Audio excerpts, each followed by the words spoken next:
আজ ২৬শে জুন আন্তর্জাতিক মাদক বিরোধী দিবস।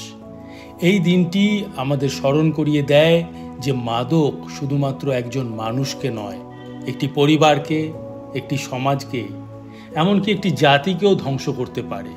আমরা এমন এক সময় বাস করছি যেখানে যুব সমাজ নানা চাপে, হতাশায় কিংবা কৌতূহলে পড়ে মাদকের ফাঁদে পা দিচ্ছে। মাদক প্রথমে আশ্রয় দেয়, পরে নিয়ন্ত্রণ নেয় এবং শেষে জীবনকে ধ্বংস করে দেয়। কিন্তু মনে রাখবেন, মাদক থেকে দূরে থাকাটা শুধু ব্যক্তিগত সিদ্ধান্ত নয়, এটি একটি সামাজিক দায়িত্ব। একজন মাদকাসক্ত শুধু নিজের নয়, পরিবার ও সমাজের জন্য বিপজ্জনক।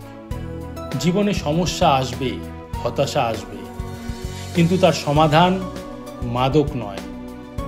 আসুন আমরা একে অপরের পাশে থাকি, সাহায্যের হাত বাড়াই, কথা বলি, শুনি এবং সেই সমাজ গড়ে তুলি যেখানে মাদক নয়, স্বপ্ন ও সাহস থাকবে।